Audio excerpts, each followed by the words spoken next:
नमस्कार दोस्तों, आप सभी का हमारे YouTube चैनल में स्वागत करती हूँ।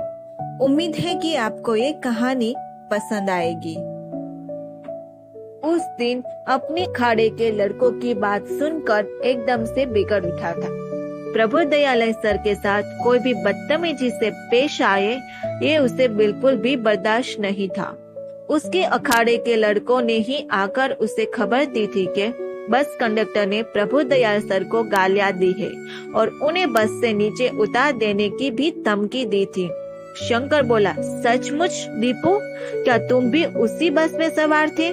दीपू बोला, हाँ दादा, मैं भी उसी बस में था। कनकपुर जाने के लिए बस में सवार हुआ था। मेरे साथ हितेश और सौरभ भी थे। तो फिर हुआ क्या था? मुझे सारी बातें ठीक से बताओ, शंकर ने पूछा। बात ये थी दादा कि हम लोग कल दोपहर 2:40 पर शहर जाने वाली बस में सवार हुए थे। मेरे साथ ही प्रभु दयाल सर और उनके मित्र वीरपाल जी भी उसी बस पर सवार हुए। वह भी स्वतंत्र सेनानी है, दीपू बोला। फिर जब ड्राइवर ने उनसे टिकट बनवाने के लिए कहा तो दोनों ने अपने परिचय पत्र उसकी तरफ बढ़ा दिए। हाँ, ठीक तो है। ये परिचय पत्र तो सरकार ने देश के प्रति की गई उनकी सेवाओं और कुर्बानियों के लिए उन्हें निःशुल्क यात्रा के लिए दिया है।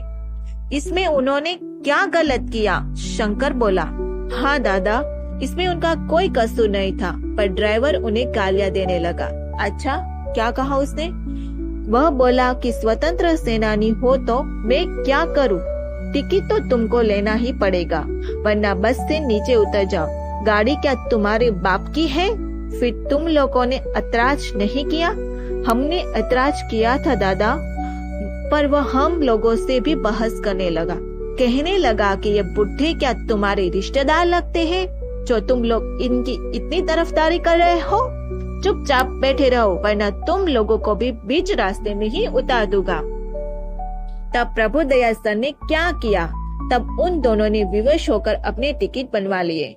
कनकपुर पहुंचकर प्रभु दयाल सर ने जब कंडक्टर के प्रतिवाद पुस्तिका मांगी तो कंडक्टर ने उन्हें अपशब्द कहते हुए कहा, कौन सी प्रतिवाद पुस्तिका? चुपचाप यहाँ से दफा हो जाओ। तुम लोगों ने उस बस का नंबर नोट किया? कौन सी डिपो की बस थी वह? वैसे तो हम लोग उस कंडक्टर को अच्छी तरह से जानते हैं दादा, वह कुछ अकड़ू टाइप का इंसान है। अक्सर सवारियों से तो बदतमीज करता है। बस का नंबर UHI 1669 है। कंडक्टर का नाम नवीन है दादा। वाह, तो तुम लोगों ने कंडक्टर का नाम भी पता कर लिया है। गुड। शंकर ने उनकी तारीफ की। जी दादा। अपनी प्रशंसा सुनकर लड़के खुश हो गए। ठीक है, कल देखते हैं कि साले की कितनी गर्मी चटी है। साले की सारी अकड़ न निकाल दी तो मेरा नाम भी शंकर नहीं। इस रूट पर चलता ही भूल जाएगा हरामजादा। तो कल ठीक दोपहर 2:30 पर बस अड्डे पहुंच जाना तुम लोग। दादा, कुछ अधिक बवाल तो नहीं उठ खड़ा होगा? लड़के डर रहे थे। अब तुम्हारी क्यों फटी जा रही है? तुम लोग तो बस तमाशा देखना। ऐसे डरोगे तो बस हो या गया बट्टाधार। चेयरमैनी का चुनाव क्या ऐसे ही जीत लेंगे? जरा दबंगी से रहना सीखो। शंकर ने उन्हें डांटा। सब लड़के शर्मिंदा हो उठे। दादा ठीक ही तो कह रहे, ऐसे डर कर क्या नेतागिरी होती है? सब जानने के लिए तैयार हो जाए। ठीक है, अब जो होगा देखा जाएगा।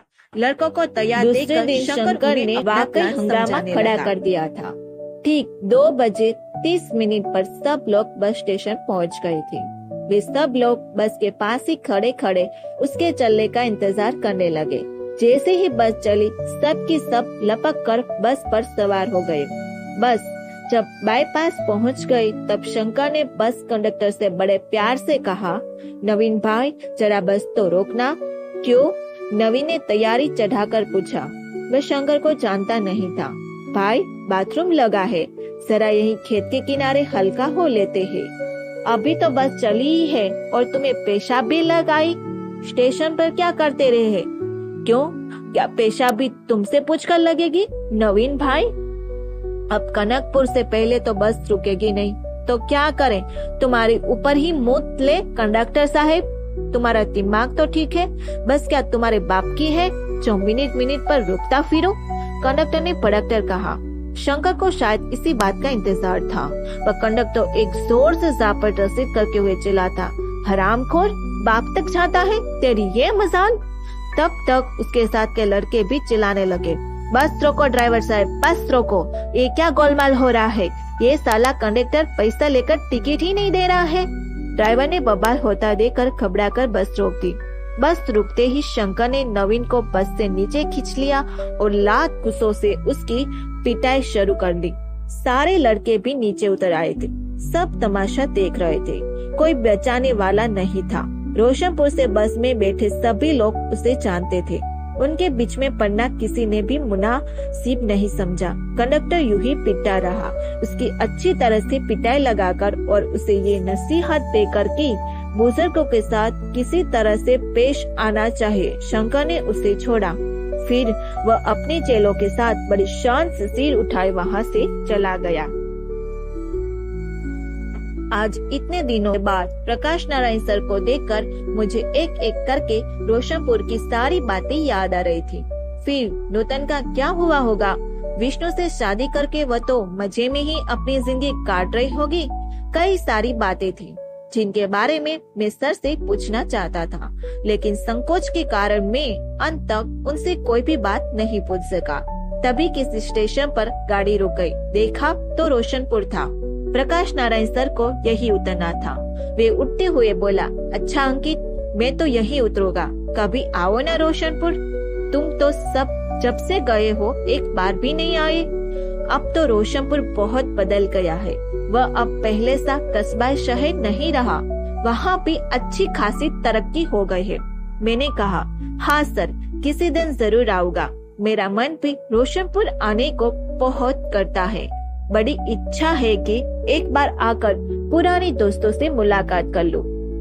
वह ट्रेन से उतरते उतरते बोले, हाँ हाँ जरूर आना, वहाँ आपको किसी तरह का कोई कष्ट नहीं होगा। फिर सर ट्रेन से उतरकर भीड़ में कहाँ उजल गए मैंने देख ही नहीं पाया। सवारियां भी तो बुरी तरह से डिब्बे में चढ़ी आ रही थी। तिल रखने को भी जगह नहीं बची थी। तब भी लोग डिब्बे में घुसने की कोशिश कर रहे थे। सभी किसी न किसी अपनी तरह मंजिल तक पहुंच जाने का आतुर थे। मैं अपनी सीट पर आराम से फैलकर बैठ गया था। मुझे तो अभी दिल्ली तक की लंबाई यात्रा करनी थी। एक्सप्रेस ट्रेन थी। रोशनपुर जैसे छोटे से स्टेशन पर अधिक देर तक नहीं रुकी। ट्रेन ने सीटी दी और पुनः अपनी मंजिल की तरफ चल पड़ी।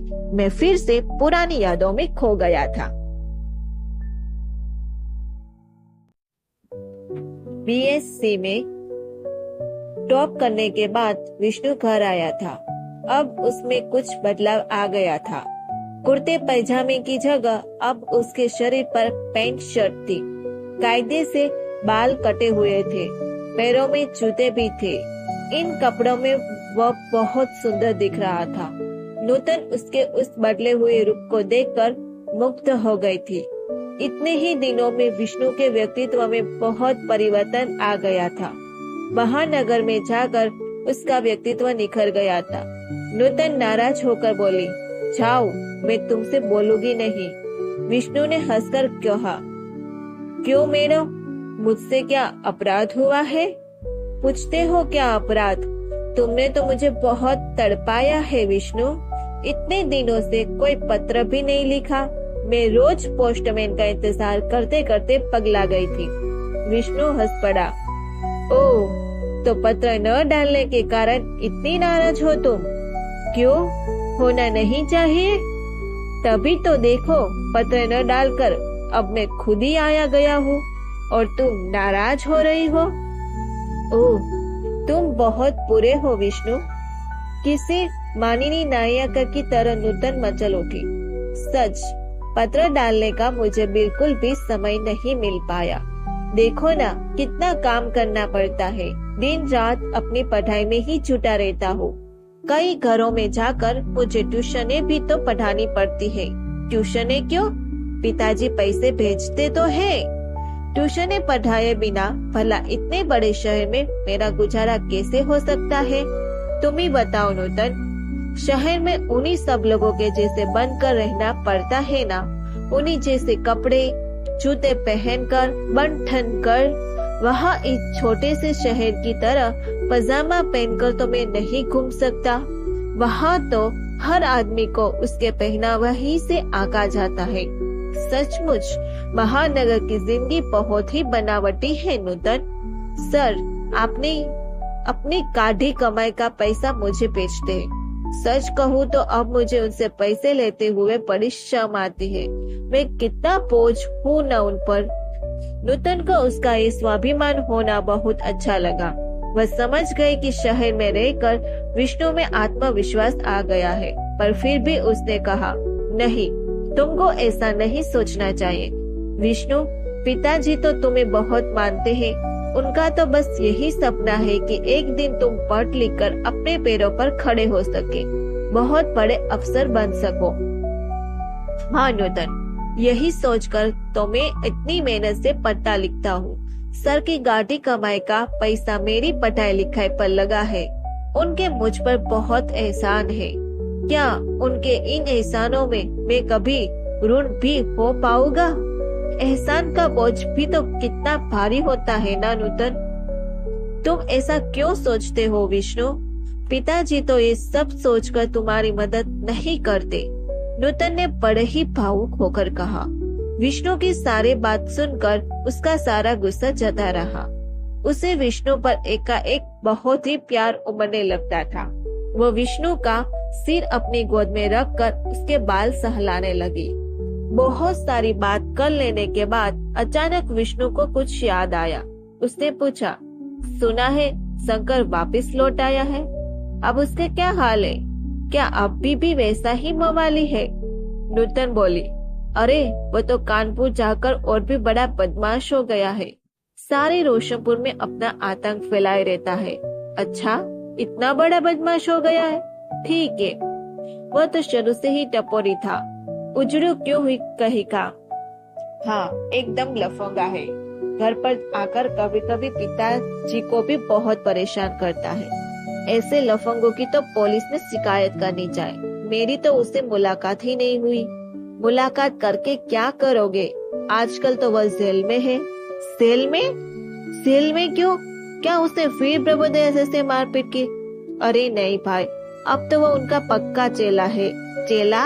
फिर इस बार इसने क्या किया? कुछ दिन पहले उसने रोडवेज के एक कंडक्टर से मारपीट की थी। उसी सिलसिले में वह आजकल जेल गया हुआ है। ये सुनकर विष्णु को तसल्ली हुई। वह शंकर का सामने होने से डर से घबरा रहा था। उस समय जंगली का भरोसा ही क्या, कहीं फिर न उसके साथ गाली गलौज करने लगे। चलो ये भी ठीक ही हुआ। ऐसे लोगों की सही जगह तो जेल में ही है।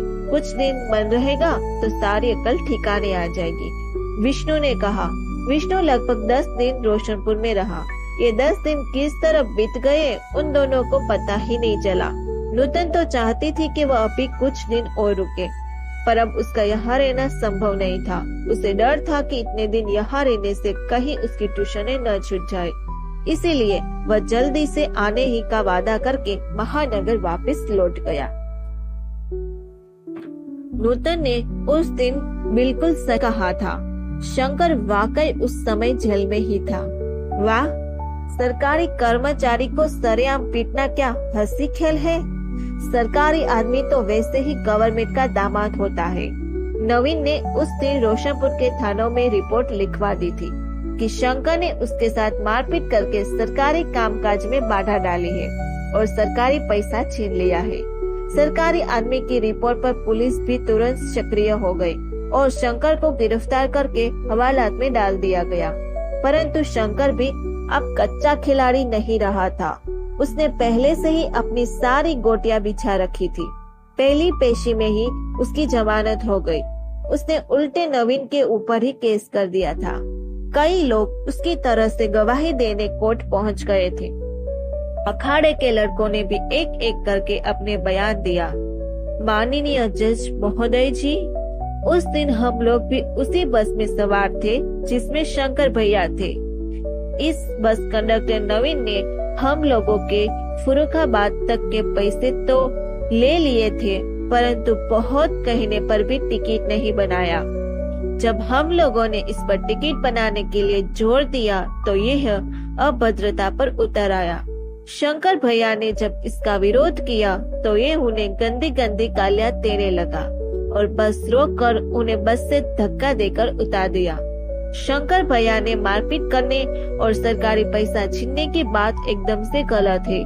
ये नवीन बहुत ही बदतमीज है और झगड़ालू किस्म का इंसान है। हजूर, इसने एक दिन पहला स्वतंत्र सेनानी श्री प्रभुदयाल जी और वीरपाल जी से बदतमीजी की थी। वह बेचारे बुजुर्ग आदमी है, चुपचाप अपनी बेइज्जती सह गए। इसके अलावा वह बेचारे कर भी क्या सकते थे। ये सब मेरी आंखों देखी बात है जज साहेब। इसके बाद प्रभुदयाल सर और वीरपाल जी की गवाही हुई। उन्होंने भी लड़कों की एक एक बात को स्वीकार करते हुए कहा, हाँ जज हाँ साहब, हम बुजुर्ग आदमी हैं, झूठ नहीं बोलेंगे। ये लड़के बिल्कुल ठीक कह रहे हैं। हमारी इतनी बेइज्जती तो कभी ब्रिटिश शासनकाल में भी नहीं हुई जितनी उस दिन हुई। इसने तो हमें परिवार पुस्तिका देने से भी मना कर दिया था। एक कंडक्टर सचमुच ही बहुत बदतमीज आदमी है। इसे इतनी भी तमीज नहीं है कि बुजुर्गों के साथ कैसे बात की जाती है। इसके अलावा कुछ अन्य लोगों के बयान भी हुए, जिसमें रोशनपुर के दुकानदार, डिग्री कॉलेज की अध्यापिकाएं और छात्राएं भी शामिल थी। शंकर ने सब कुछ पहले से सेट कर रखा था। सभी ने नवीन पर यात्रियों से अभद्रता से बात करने और पैसे लेकर भी टिकट न बनाने का इल्जाम लगाया। सभी की गवाही के बाद बस कंडक्टर नवीन यात्रियों से बदसलूकी करने, स्वतंत्र सेनानियों से दुर्व्यवहार करने, मारपीट करने, गाली गलौज करने एवं पैसा लेकर भी यात्रियों का टिकट न बनाने का दोषी पाया गया। दूसरी तरफ नवीन के सारे इल्जाम झूठे पाए गए, क्योंकि वह अपने पक्ष में एक भी गवाह पेश नहीं कर पाया था। माननीय जज महोदय ने उसे उसी समय दोनों बुजुर्ग स्वतंत्र सेनानियों से लिखित माफी मांगने का आदेश दिया और आगे की कार्यवाही के लिए अगली तारीख दे दी। ये भाग यही खत्म होता है। आगे की स्टोरी सुनने के लिए हमारा अगला वीडियो का इंतजार करें। ऐसी कहानी सुनने के लिए इस चैनल को सब्सक्राइब, लाइक, कमेंट और अपने दोस्तों को शेयर जरूर करना। सुनने के लिए धन्यवाद।